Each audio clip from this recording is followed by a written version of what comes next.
It's Newbie Tuesday, and this is the Day9 Daily where we learn to be a better gamer. And today we have a little bit of a special topic of discussion. We're not actually going to do anything strategy related. We're not going to do any sort of analysis of games and build orders. We're going to focus on all the stuff that people don't talk enough about, which is those fundamental mechanics, where you should be looking on the screen, how you should be holding your mouse and keyboard, how you should be moving your mouse around the screen, how you should be using all the buttons that are available, so that way you can go home to whatever strategy you so desire and do it better.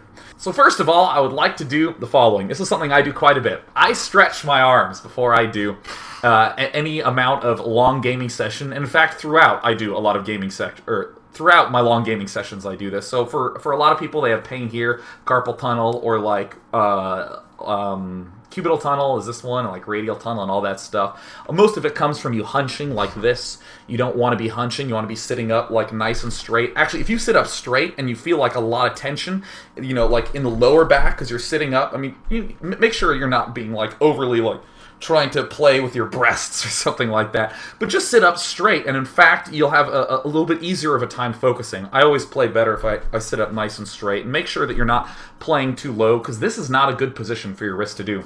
So alright everyone, let's do some stretches together. This is my favorite one. Just put your hands out, and you just pull them right back. So you feel it like right along there. Yeah, isn't that good? I mean, there's a lot of people who, by the way, this image is funny. Stop! This is the police.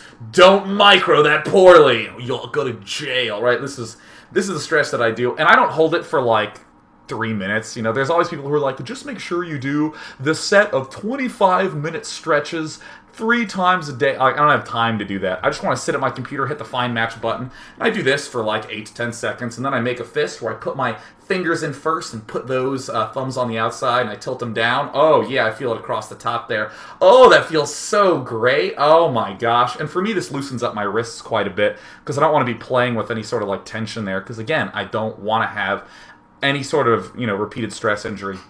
And of course, this is a good one where you grab your little thumbs and then you tilt forward. Make sure you're not pushing your shoulder forwards too much, but this sort of thing, yeah. I do this all the time when I'm laddering. In between games, I'm pretty much doing one of these guys. And here's the only weird one that requires a wall. Imagine there's a wall right here. You put your hand flat against the wall like this, and you reach over it and you pull up on this thumb. You'll feel it all along there, which is such a good spot to open up. So I do a little bit of that. I'm feeling good, and then I get into the game. For any of you who have any sort of repeated strain injuries, do this like every hour, every day. And this is very useful for me because, you know, I spend a good amount of time on the phone, just chatting. So I just, you know, do this sort of thing. Or, you know, if you're in class and you're listening to your teacher lecture, just do this stuff. Ow! Don't do it fast or it'll hurt badly. But that's the sort of thing that's important to do. So just getting a little bit of stretches up. So now, notice I haven't even gone into the game yet. I'm still not going to go into the game because I want to talk about mouse and keyboard positioning. So here we go. Here we go, ladies and gentlemen. I'm going to get my head out of the way. Pretend this is my giant table here, all right? Because I want you to imagine, here's like my keyboard is over here. Here's like my mouse hand right here and all this good stuff. And like my monitor is coming forward. All right, you getting a good picture? You know what? I'll even lean back. All right, so you're just seeing my hands and my frilly head. So, a really big problem that people have with their mouse hand is that they don't have a pivot for their hand. They don't have a good spot where they can plant it and do a lot of movement.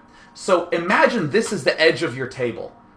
I want all of you right now to put your hand like this on the edge of the table, right, with your mouse. I want you to grip your mouse and have the edge of the table like right here. Says Sean, almost unplugging his headphones. Have it right here. And then try to like move the mouse around the screen and to make boxes. And in particular, like for instance, try to cover my nose with your mouse, right? Right where I'm moving here. Like try to touch my nose with your mouse. You're noticing it's kind of hard because generally, if you have your hand really far forward, you don't have the best pivot. You have like sometimes tension here. It feels like there's a pivot. Sometimes it's here. Sometimes it's here. It's kind of an odd rubbing. In general, I prefer to have this bone right here. This is the money bone right here. This one that's on the outside of the wrist. That is where I have my pivot. So for me, for me, the edge of the table runs right along here, right? So my mouse hand can move very easily. I want all of you to actually bring your mouse hand right here, so that little bone is just touching the edge of the table. And you see my mouse, see I can move over, right? I'm trying to touch my nose, right? Like that. It's a lot easier to get that sort of very, very good pivot hand, right? That's very, very easy.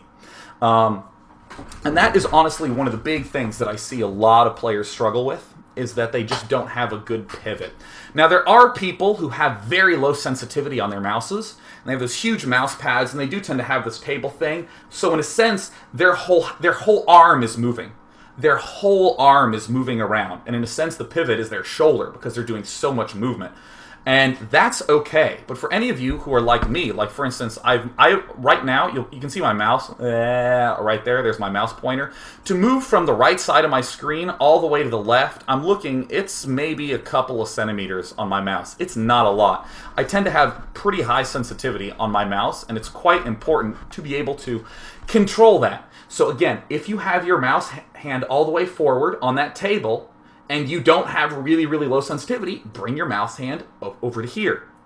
And honestly, I actually have a different way that I hold my hands when I'm just browsing, when I'm at my computer, versus when I'm playing StarCraft. That's actually very important to have that sort of thing. And likewise for the keyboard hand, you'll even notice, you see how there's a little bit of redness there? I was actually playing some StarCraft before I ended up coming here. That's because, again, I kind of have that as my pivot resting on the table. Now, one thing to note, it's really, really, really important regularly to like stop and stretch. You don't want like pushing down really hard pressure. Again, this is a good stretch where you like push against the wall and pull up, or even without a wall, if you grab these fingers, actually everyone do this, grab these fingers like this, where you pull down and then turn your hand inward. Turn your hand inward. You should feel it all along here. That's a very, very important stretch to do to make sure you don't get too much tension, you don't get too much of that bad junk going on. So now with that in mind, I even have a list of little topics that we're going to be going over today.